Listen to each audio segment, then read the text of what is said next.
Inner guidance മലയാളത്തിൻ്റെ പുതിയൊരു വീഡിയോയിലേക്ക് ഏവർക്കും സ്വാഗതം. നമ്മുടെയൊക്കെ ജീവിതത്തെ പെട്ടെന്ന് പോസിറ്റീവായ രീതിയിൽ മാറ്റാൻ കഴിയുന്ന ഒരു ടെക്നിക്കാണ് ഞാൻ ഇന്ന് നിങ്ങൾക്ക് പരിചയപ്പെടുത്തുന്നത്.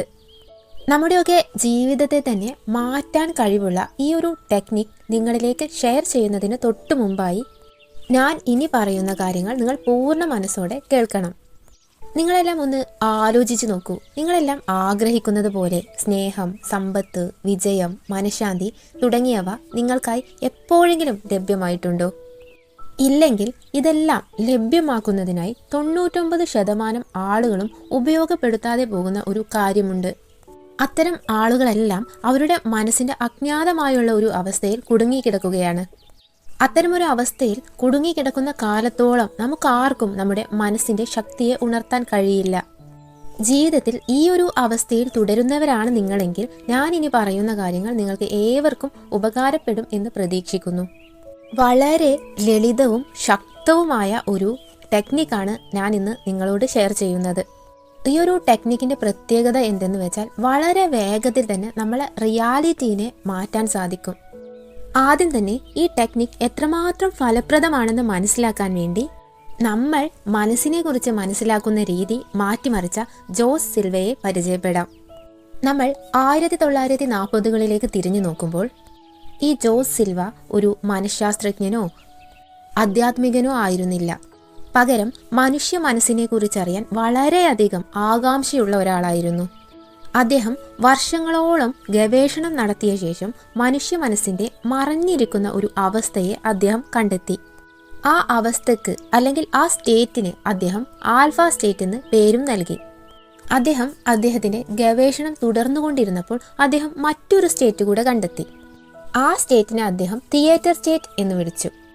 ഈ ഒരു തിയേറ്റർ സ്റ്റേറ്റിൽ നമുക്ക് നമ്മുടെ അവബോധത്തോട് നേരിട്ട് ആശയവിനിമയം നടത്താൻ കഴിയും. ഇതിലേക്ക് കടക്കുന്നതിന് തൊട്ടു മുമ്പായി നമുക്ക് നമ്മുടെ മനുഷ്യ മനസ്സിൻ്റെ 5 അവസ്ഥകളെ പരിചയപ്പെടാം. Delta, theta, alpha, beta and gamma. Delta state എന്ന് പറഞ്ഞാൽ ആഴത്തിലുള്ള നിദ്രാവസ്ഥയാണ്. നമ്മുടെ ബ്രെയിൻ വേവ്സിനപ്പോൾ 0.5 to 4 ഹെർട്സ് ആയിരിക്കും. നമ്മൾക്ക് യാതൊരു ആകുലതയും ഉത്കണ്ഠയും ഒന്നുമില്ലാതെ നമ്മൾ പൂർണ്ണമായി മനസമാധാനത്തോടെ ഉറങ്ങുന്ന ഒരു അവസ്ഥയാണിത്. ഇനി തീറ്റ സ്റ്റേറ്റ് എന്ന് പറഞ്ഞാൽ ധ്യാനത്തിൻ്റെയും സൃഷ്ടിപദത്വത്തിൻ്റെയും അവസ്ഥയാണ്.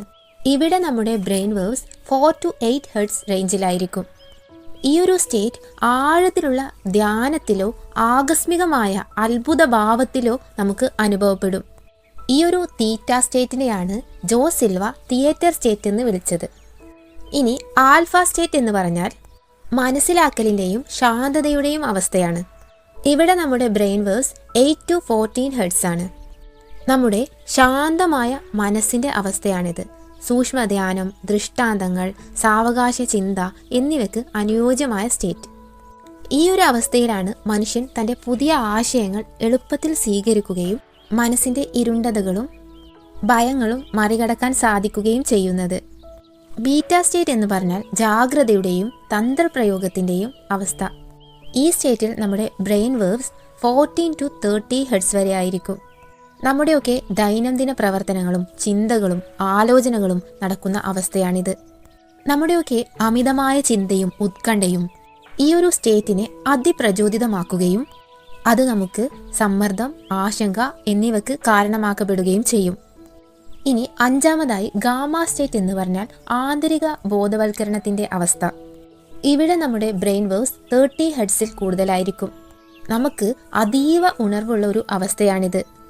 നമ്മൾ ഈ 5 അവസ്ഥകളും അതിൻ്റെ മെച്ചപ്പെട്ട ഉപയോഗങ്ങളും മനസ്സിലാക്കി കഴിഞ്ഞാൽ നമുക്ക് നമ്മുടെ ജീവിതത്തിൽ ഉന്നതിയിൽ എത്തിച്ചേരാൻ സാധിക്കും. ഇനി നമുക്ക് നമ്മുടെ വിഷയത്തിലേക്ക് കടക്കാം.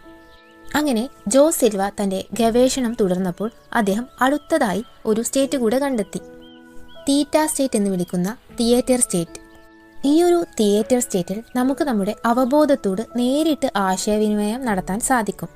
എന്നാൽ നമ്മളിൽ കൂടുതൽ ആളുകൾക്കും ഈ ഒരു സ്റ്റേറ്റിലേക്ക് എത്താൻ സാധിക്കുന്നില്ല എന്നതാണ് യാഥാർത്ഥ്യം. നമ്മളിൽ പലരും ബീറ്റ സ്റ്റേറ്റിൽ തന്നെ കുടുങ്ങിക്കിടക്കുകയാണ്. അതിനാൽ ഞാനിനി നിങ്ങളോട് ഷെയർ ചെയ്യാൻ പോകുന്ന ശക്തമായ ടെക്നിക്കിൻ്റെ സഹായത്തോടെ നിങ്ങൾക്ക് ഈ തീറ്റ സ്റ്റേറ്റിലേക്ക് വേഗത്തിൽ പ്രവേശിക്കാനാകും. നമുക്ക് ആദ്യം നമ്മുടെ മനസ്സിനെ ഈ ഒരു സ്റ്റേറ്റിലേക്ക് കൊണ്ടുവരുന്നതിനായി കുറച്ച് സ്റ്റെപ്സ് ചെയ്യാനുണ്ട്. സ്റ്റെപ്പ് നമ്പർ 1, ശരീരത്തെ പൂർണ്ണമായി ശാന്തമാക്കുക. അതിനായി നാം ആദ്യം കംഫർട്ടബിൾ ആയിട്ടുള്ള ഒരു സ്ഥലത്ത് ഇരിക്കുക. ശരീരം ചലിപ്പിക്കാതെ കണ്ണുകൾ അടച്ചുകൊണ്ട് ആഴത്തിൽ ശ്വാസം ഉള്ളിലേക്ക് എടുക്കുക. 1 മിനിറ്റ് ഹോൾഡ് ചെയ്ത ശേഷം ശ്വാസം പുറത്തേക്ക് വിടുക. നമ്മുടെ ശരീരം പൂർണ്ണമായി ശാന്തമാകുന്നതുവരെ ഇത് തുടർന്നുകൊണ്ടിരിക്കുക. നമ്മുടെ ശരീരം ശാന്തമായി അനുഭവപ്പെടുമ്പോൾ നിങ്ങൾ തിയേറ്റർ സ്റ്റേജിലേക്ക് കടക്കുന്നു എന്ന് മനസ്സിലാക്കാം. Step number 2, ദൃശ്യവൽക്കരിക്കുക. നിങ്ങൾ നിങ്ങളുടെ മുന്നിൽ ഒരു 10 പടികളുള്ള സ്റ്റെയർ കേസ് ഉണ്ടെന്ന് വിഷ്വലൈസ് ചെയ്യുക. എന്നിട്ട് ആ സ്റ്റെയേഴ്സ് കയറാൻ തുടങ്ങുക. ഓരോ പടികൾ കയറുമ്പോഴും നിങ്ങൾ കൂടുതൽ ശാന്തമാകുന്നത് പോലെ തോന്നുക. ഓരോ പടിയും എണ്ണിക്കൊണ്ട് കയറുക. 10 മുതൽ 1 വരെ കയറിക്കൊണ്ടിരിക്കുക. അതിൻ്റെ അവസാനം നിങ്ങൾക്ക് മുന്നിൽ ഒരു വാതിൽ കാണാൻ കഴിയും. അതിനകത്തേക്ക് കടക്കുക. അവിടെ ശാന്തവും നിശബ്ദവുമായിരിക്കും. സ്റ്റെപ്പ് നമ്പർ 3, നിങ്ങൾ നിങ്ങളുടെ ഇൻറ്റൻഷൻ ആവർത്തിക്കുക. അതായത് നിങ്ങളിരിക്കുന്ന ആ ഒരു സ്റ്റേറ്റിൽ നിങ്ങളുടെ ഇൻറ്റൻഷൻ എന്താണോ അത് 6 തവണ ആവർത്തിക്കുക. ഉദാഹരണത്തിന്, എൻ്റെ ആഗ്രഹങ്ങളെല്ലാം എന്നിലേക്ക് എത്തുന്നു, ഞാൻ അവയെല്ലാം നന്ദിയോടെ സ്വീകരിക്കുന്നു. ഇത് ആ ഒരു സ്റ്റേറ്റിലിരുന്നു കൊണ്ട് ആവർത്തിക്കുമ്പോൾ നമ്മുടെ ആഗ്രഹങ്ങളുമായി ഇത് അലൈൻ ചെയ്യപ്പെടും. സ്റ്റെപ്പ് നമ്പർ 4, നന്ദി പറയുക. അതായത് നിങ്ങൾ നിങ്ങളുടെ മനസ്സിൽ നിങ്ങൾക്ക് സമൃദ്ധി വരാൻ പോകുന്നു എന്ന് ഉറച്ചു വിശ്വസിക്കുക. എന്നിട്ട് അതിന് മുൻകൂട്ടി നന്ദി പറയുക. ഉദാഹരണത്തിന്, നിങ്ങൾ ആഗ്രഹിച്ച ഓരോ കാര്യങ്ങളും നിങ്ങൾക്ക് ലഭിച്ചു കഴിഞ്ഞു എന്ന് മനസ്സിനെ വിശ്വസിപ്പിച്ചുകൊണ്ട് അതിന് മുൻകൂട്ടി നന്ദി പറയുക.